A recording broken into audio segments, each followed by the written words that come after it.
Hi, welcome back, everybody. Welcome to day 3 of our webinar series. I'm Stacy Malesiewski, and it has been such an honor to guide this important conversation. So far, in the last couple of days, we have talked about the most common and toxic airborne pollutants in the world today. We talked about our big top 5 and how these pollutants dysregulate the human immune system, contributing both to immune deficiency as well as autoimmunity. Today, we will tackle the most urgent question of all. What must clinicians and the global health community at large do now to protect public health? And more importantly, what role can you play in leading that change? We're joined once again by our 2 pioneers and experts in this space, Dr. Fine and Dr. Patrick, who work with Environmental Medicine Education International, and they have been instrumental in educating doctors worldwide on how to recognize, respond to, and even reverse the damage caused by toxic environmental exposures. So welcome back to both of you. Thank you. So today, let's begin at a big picture level, if we could. From your perspective, what do you believe must change at the public health level to kind of reduce exposure to airborne toxins and restore immune resilience, basically, in the population? Well, Dr. Patrick and I, we believe it all starts with education in environmental medicine, which is totally missing in medical schools today. In 1995, the Institute of Medicine put out a missive saying we need to incorporate environmental medicine into our medical school curriculum. It's completely missing. And this has still not been done. And that is why Dr. Patrick and I teach physicians, we train them in environmental medicine because we feel that clinicians are going to be on the leading edge of this problem because our public health structure and our chemical regulation structures are not set up to properly consider this. In the EU, they have something called the precautionary principle, where they take a very hard look at chemicals in the environment and whether or not they could harm people, and they err on the side of caution. And in the United States, we don't take that perspective at all. Our economy is more driven by chemical companies, really, having more or less free reign over what is being released into the environment, even though there have been some bright spots in public health, like getting rid of lead in gas, in gasoline, and also in paints.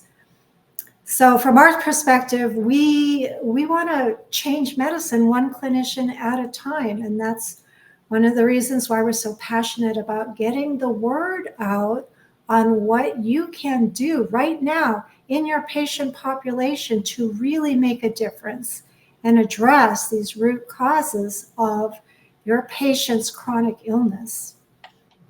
Okay. Yeah. Go ahead. May I add just a quick thing? I think that my experience, and I lecture to a lot of different medical groups. Some, are there just to learn integrative medicine or functional medicine, not necessarily environmental medicine, but they know what they didn't learn. They just don't know how to learn what they didn't learn. And I think that sadly and kind of embarrassingly, this was pointed out in the Institute of Medicine report in 1995, is that patients will come to doctors and say, I'm concerned about this exposure. And doctors will either minimize the concern or move on to something else. And this was actually discussed in the Institute of Medicine report, that this is not good medical practice, is to minimize what is a legitimate concern. And so I think that really it is a knowledge gap in medicine that has got to be filled, not with whatever air filter is on sale or whatever water filter is on sale that you can go to the hardware store and pick up, but with science, real science backed data that actually helps clinicians give patients good guidance. And so that's why we have our clinical training course, but also why we have a consumer course, because we have to educate consumers. And not all doctors have an extra hour or even an extra 15 minutes to say, okay, I want to teach you about what's in your water and why you need a filter that specifically gets out what's in your water. Same for air contamination, right? So we have a lot of work to do in terms of education, and we don't have any time. If the fires in Los Angeles County have taught us anything and will continue to teach us anything, we are we are the only source, meaning the medical community are the only source of that information. Sadly, public health is just currently not engineered to provide that level of information for public health crises like the fires, where we now know the air lead levels are 100 times over the 100 times over the baseline where they need to be. I mean, the baseline was a little high, right? But 100 times over. This is a public health emergency. So we are attempting, and I think we're doing a good job of filling that gap. Yeah. So what, I mean, obviously when we're talking about changing the paradigm, what people are learning when they're in medical school, we're talking about policies and the public health. And what's one high impact thing that clinicians can begin to do now to make a difference immediately without waiting for, you know, policy or education to catch up? Something that they can do. Is it the meter that we talked about the other day? Is it, what would you say is something tangible that they could begin to implement with patients? Well, one thing right away, and I think that you hinted at that, is that yes, for $99, you can start figuring out what's in your air, at least from a volatile organic compound standpoint, which, as we just discussed, are pretty common and pretty dangerous indoor air pollutants. And you can mitigate those dangerous exposures pretty easily with a good quality air filtration system. And I would add that we have a serious infrastructure problem in the United States with drinking water. Serious. I mean, this has been in the medical literature about what's really in our drinking water. You know, Aaron Brockovich pointed this out a decade ago, and the problem has only gotten worse. So same thing, there are good free databases where you can, by zip code, look up what's in your water. And then you can find a water filtration technology that will remove that. That's affordable. You know, we're not talking about thousands and thousands of dollars to do that. So I think that we, as both medical providers and as a public, have the ability to start taking action without waiting for regulatory change. Regulatory change would be great, don't get me wrong. If I were running the EPA right now, there would be a lot of regulatory changes about what's allowed and what's regulated in both air and water. We need that badly. Compared to the European Union, we are abysmally at least 20 to 50 years behind in regulating pesticides. I'm doing a lecture on that in a couple of days. So I think that, you know, we have to take matters into our own hands, and we can.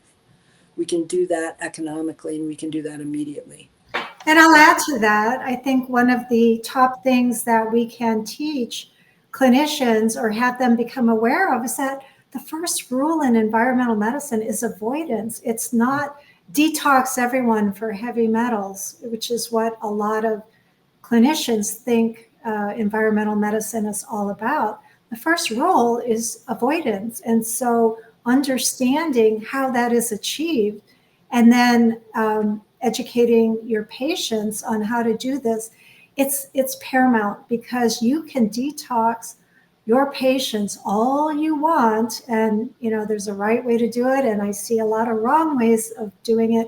But if you don't stop the exposures, they're still going to be sick and they're going to be frustrated because they're doing what you say. And so it's not very sexy. Avoidance is not very sexy, but it is so important. You must do that in order to make someone truly well, not just in terms of the cell danger response, but in terms of, think about a boat and you're bailing the boat. That's what the detox is. But if you have a hole and the water continues to come in, you're not making progress. Yeah, and I want to also just give a shout out to the legacy, mostly of MDs, but also of NDs. We stand on the shoulders of our predecessors. So environmental medicine is not brand new. It didn't just pop up yesterday. And the basic protocols in clinical ecology and environmental medicine, and this is something that's being carried out in standard conventional medicine today at the University of San Antonio, where Dr. Claudia Miller has an actual clean room, is that patients who are sick and chemically intolerant are put into what's called a medical clean room. The medical clean room is a room where there's no EMFs, no toxicants in the air. The air is highly filtered. The water is filtered.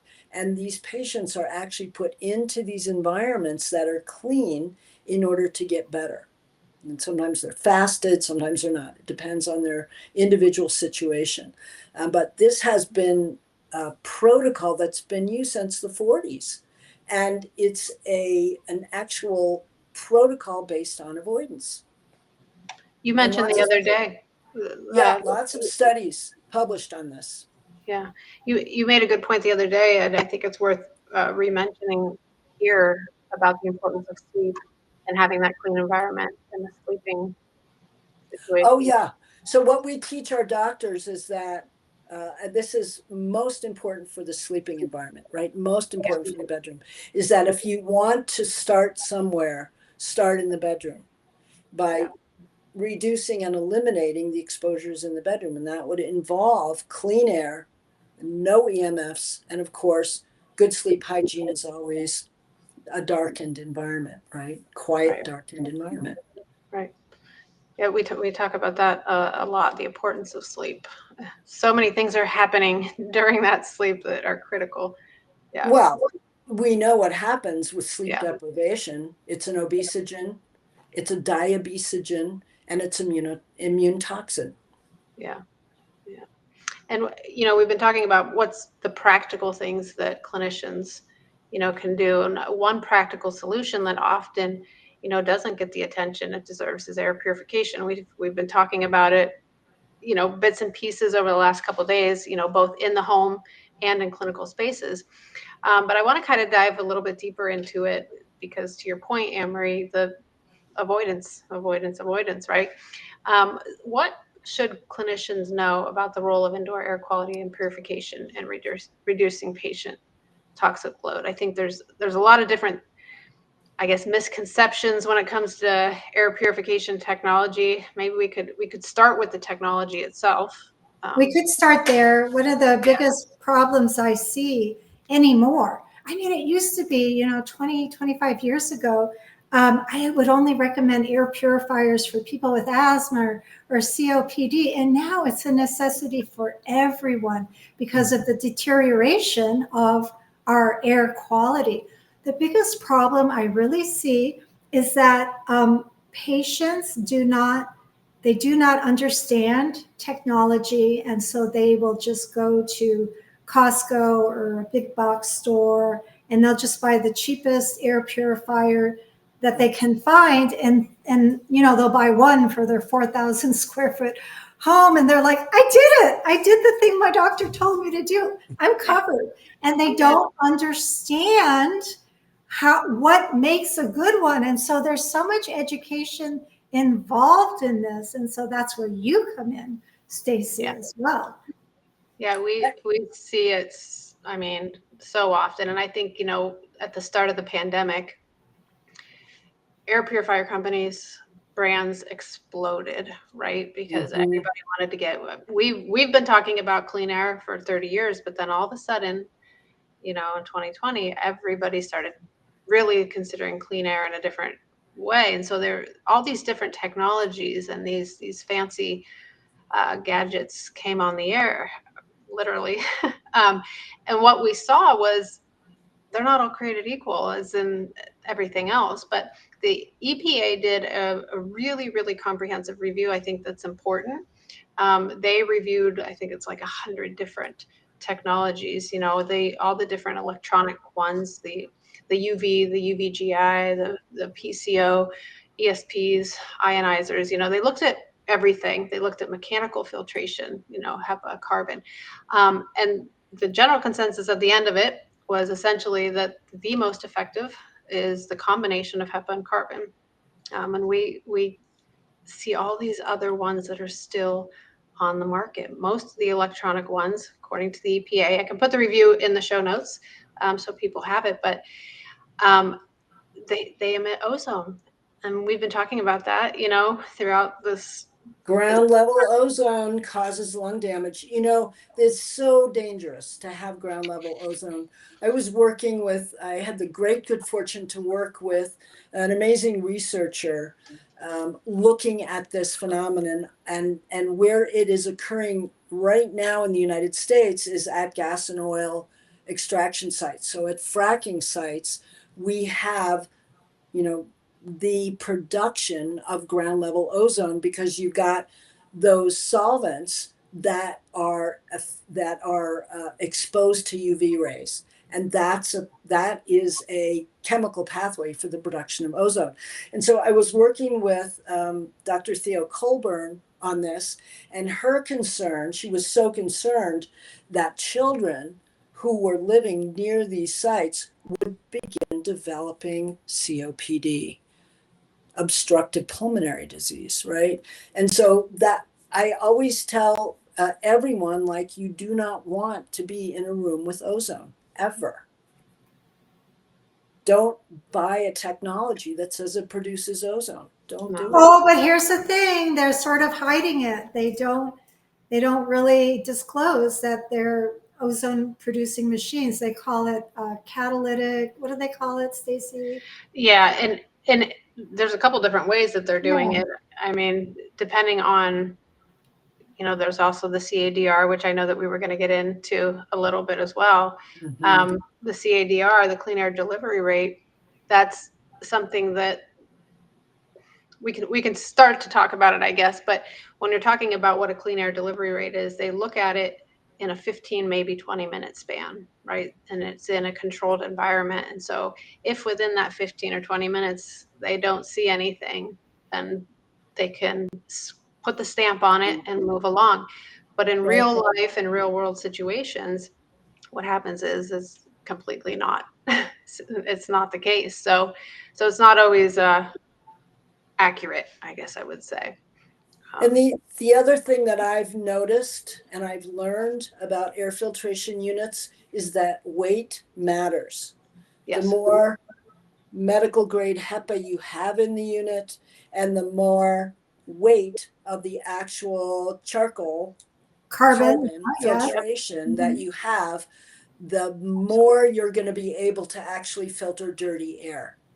And I saw this with my own eyes, actually, in homes during those really bad wildfires in 2018, 2019, where the lighter units that had sensors would just keep going off all day long because they couldn't handle the capacity of smoke that they were being asked to filter in homes that were a little bit leakier, or where they had the HVAC system open and they were pulling smoke in from the outside.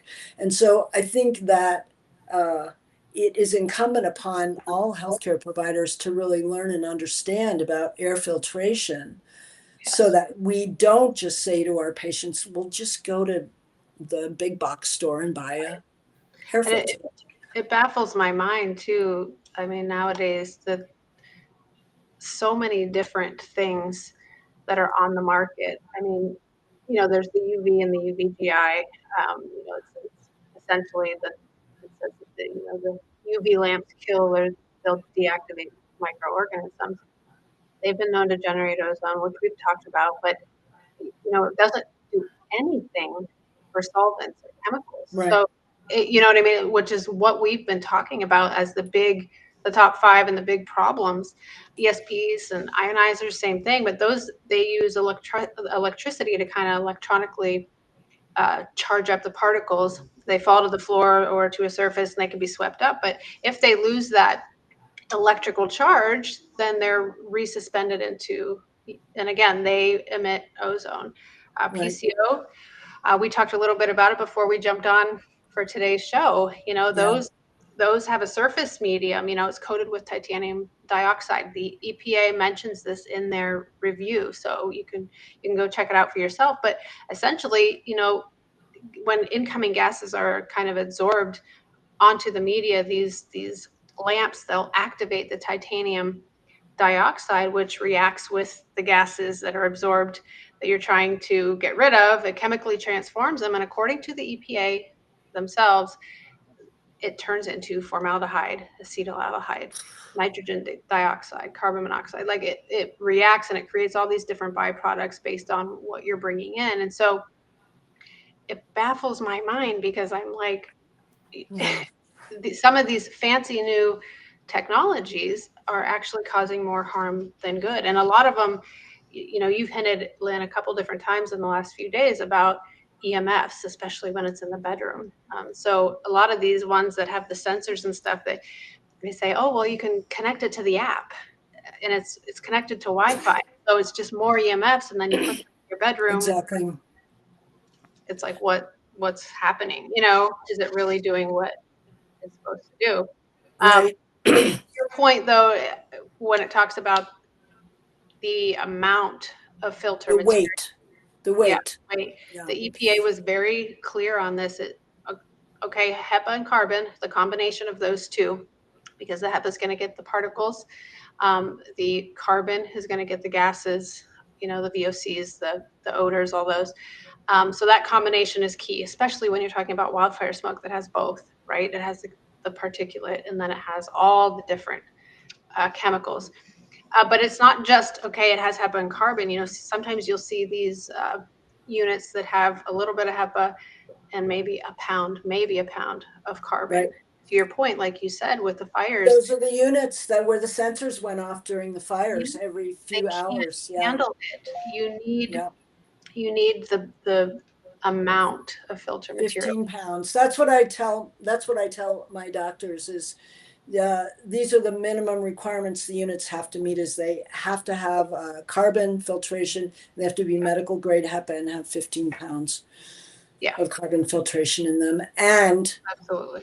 And one thing that's harder, because there's no regulation around this, and I learned this early on in my education in environmental medicine, is they can't leak. Because if the unit isn't built professionally, I don't know what other word to use, but if it isn't built and engineered so that that it is tight, then the air just blows through there. It blows around and through the unit, and it doesn't actually go through the filtration media. So you're not really filtering the air, you're just blowing it around. Yeah. And so that's hard because, what we have, our job, in terms of educating about technology, is not everybody has the available income to put into the technologies that we think are necessary to filter air and water. But if you can say to them, look, this is the 5-year cost. Same thing for water filtration technologies, right? If you're using a very inexpensive little pour through pitcher, but you have to change the cartridge every 30 days, at the end of a year, it's going to cost more than that upfront technology that maybe is an under the counter or over the counter that's 3 separate cartridges and uses pressure to push the water through those cartridges, so you actually can filter out some of those more problematic contaminants. So you have to teach patients about the long game and doctors about the long game. Like, what if we really portioned this out and looked at it as a 5-year investment? And I then think you really people would be shocked to know that Austin air filters only need to be changed every 5 years, because Yeah. most of the other air filters have to be changed, some of them every 3 months. Yeah. Yeah. And that's expensive. Yeah. You got to remember to order it. You've got to take the time to change them out.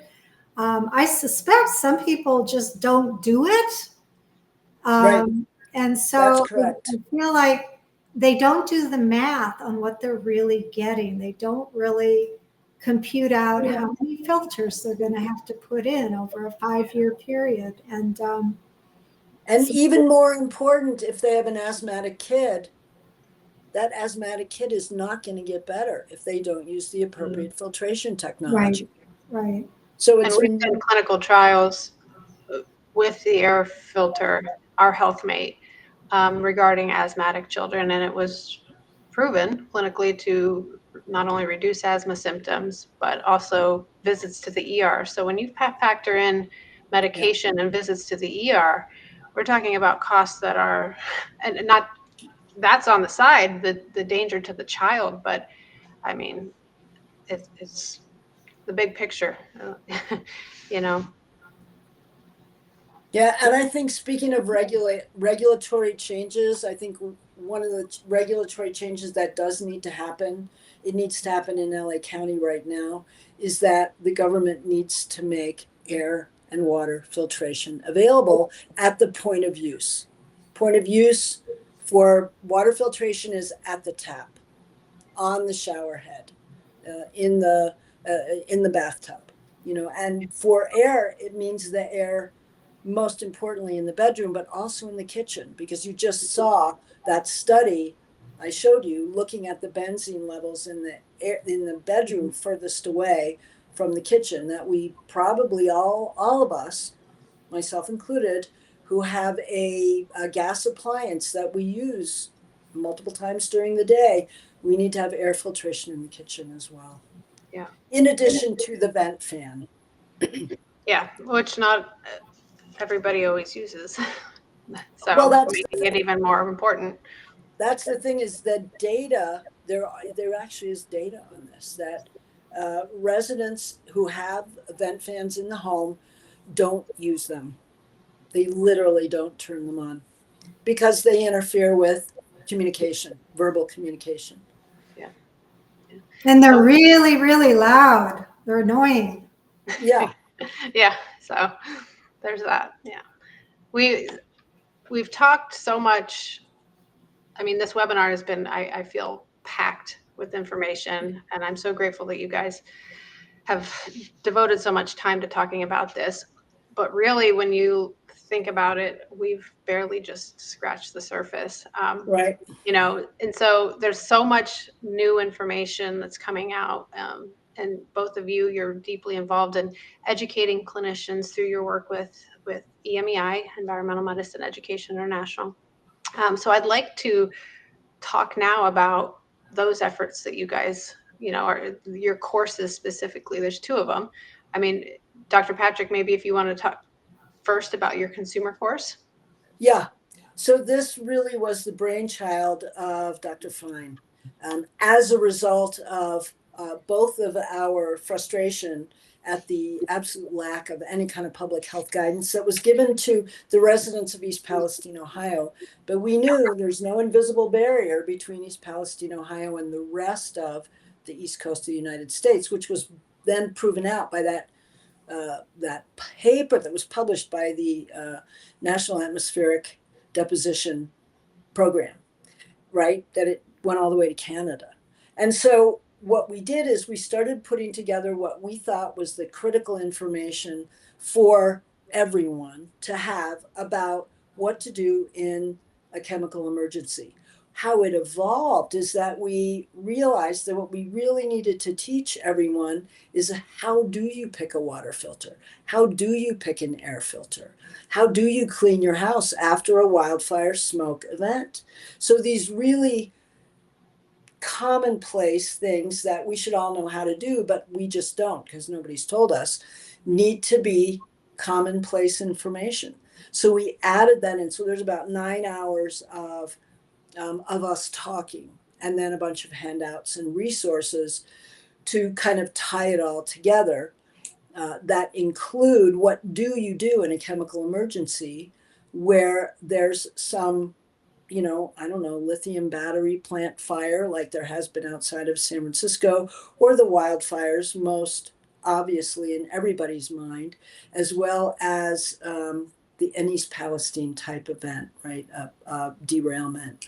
And we do have a chemical disaster in this country once every 3 days. They don't make the news. So we put the course together, and then I found out that the physicians were asking the same questions. They were like, I don't know anything about air filtration. I don't know anything about water filtration. So we're getting healthcare providers to get that information as well. Which leads me to my next question. I mean, that's 9 hours for consumers, for the general public, but you also have a 1-year course specifically for clinicians. Dr. Fine, if you want to talk about that. Yeah, I'll talk about that. So our 1-year course is, it leads you towards certification in environmental medicine. It consists of 40 hours of archived didactic content on our learning platform and a final exam at the end. But in addition to that, we have weekly live on Zoom, a mentorship program to help doctors in their day-to-day patient load questions that come up. We have once a month, we have Grand Rounds, which is another live event. So we have about 150 hours of live events in the year, as well as our 40 hours of archived content. We also have been approved for 30 hours of AMA PRA Category 1 credit for physicians. And so what we attempt to do is to get enough information in there with the live Grand Rounds and mentorship program to help our doctors integrate all of this didactic information that they're learning in a really cogent, practical way. And it works really well. And that is our 1-year program. But I also want to say the consumer program, we know no doctor has the time to get through the appointment with the patient and then spend very much time on teaching them what the consumer course is about. And so we also feel that for our doctors, they like to recommend the consumer course for their patients, because it's 8 or 9 hours of video content with a lot of resources that the doctor doesn't have time to get to or may not even know. And it's a really thorough way to make sure that your patients know everything that you want them to know. So we hope that we have barely scratched the surface on what we teach. Barely. We have so much good information. And by the way, we also have a podcast. I didn't even mention the podcast. We have a monthly podcast where we do a deep dive into the literature so that you don't have to. It's another thing doctors don't really have the time for, is to keep up in the literature. So we do that in a monthly podcast. Do you have anything you want to add, Lyn? Oh, so much. I think that what I am hearing from the clinicians in our course is that no, they didn't learn any of this in their medical training. They didn't learn any of it in their postgraduate training or their specialty training. And that today it is not possible to deal with the complexity of patient issues without understanding the role of what we call the total body burden in medicine. And like the Institute of Medicine said, whatever it is, 30 years ago, This is a critical knowledge gap in medicine today, and we have to fill it. And so I think that once clinicians realize, oh gosh, water filtration is no longer just a luxury. Same thing with air filtration. It's no longer a luxury. We have to figure out how to help people filter their air and their water. That those are the basics and the foundations of getting people better. Then we can really start to get people better. We can start to deal with their complex chronic illness. That absolutely includes mold and mycotoxin exposure and possibly Lyme disease and other chronic infections. So it's foundational. And my hope, and we may not see it in our lifetimes, but my hope is that it becomes standard of care. Meaning standard for medical care is to help people clean up their environment. And yes, go ahead.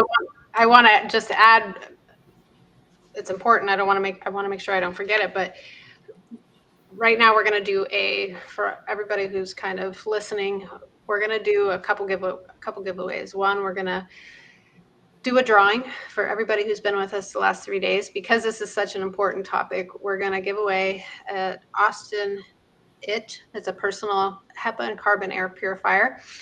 So I'm so thankful for everybody who's stayed with us for the last 3 days. But because this is so important, and to your point, Lyn, that this needs to happen, we're also going to do another giveaway, and we're going to raffle off an Austin Air HealthMate Plus that has 60 square feet of true medical grade HEPA, up to 15 pounds of activated carbon and zeolite with a very special potassium iodide impregnated carbon that is very, very efficient, more efficient at absorbing some of the things we talked about today, like formaldehyde. And so that is going to be a special drawing for the first 20 people that register for the 1-year course that Anne-Marie was just talking about. So we're going to put the link of how you do that in the description below. So make sure you click on that.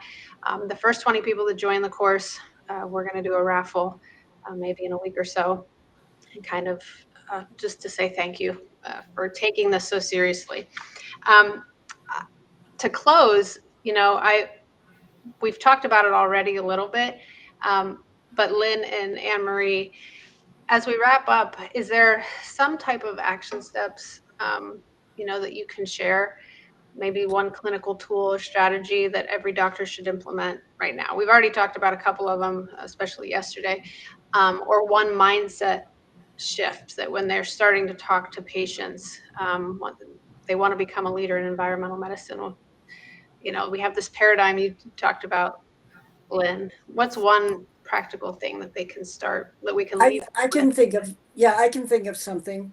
So Dr. Claudia Miller at the University of San Antonio has a questionnaire called the QEESI, QEESI, that is a validated questionnaire that is free online that asks individuals about their response to environmental exposures and their symptoms. Now, this is a validated questionnaire, 80 published peer-reviewed medical articles on the QEESI. There is another questionnaire that leads to the QEESI, called the BREEZI, B for brief. That's only 3 questions. And these are 3 questions. If you don't want to go through the whole QEESI, you can use the BREEZI. And we can put the link in the show notes, so you can have direct access to it. What Dr. Miller has validated is that if you have a patient that answers yes to one of those 3 questions in the BREEZI, you've got a patient who is exposed to and responding to chemical exposures. Now, if you go on and have your patient fill out the whole QEESI, which is a 50-question symptom survey, then you can actually use that to document improvement or worsening of their chemical intolerance. So I think that's simple to do. It takes the patient about, a minute to answer those 3 questions in the breezy, and it will take you a minute to be able to evaluate the breezy and ask the patient to go ahead and fill out the entire queasy. But it's a really simple and easy way to identify whether there's a current significant problem with chemical exposure. Is there something you would like to add, Dr. Yeah, I would add something that really, it isn't very fun though, but I neglected to mention indoor air dust is not just skin cells, dead skin cells and dust mites, which is what, we thought it was. I thought it was too. It's actually all of the pollutants in your home precipitating out of the air and coming down, including microplastics, including BPA, including flame retardants, including pesticides. And so my not fun suggestion is to really teach your patients that dusting is not just makes your home look better, it's really good for your health. And I would include in that wet mopping of the floors, which if they're luxury vinyl chloride or luxury vinyl planking or whatever they call it, you want to be able to wet mop that because you are off dusting phthalates into your home. So I would say dust and clean is very, very important in your home. And if you have carpet, which as we discussed is very toxic, use a vacuum cleaner, a HEPA vacuum cleaner.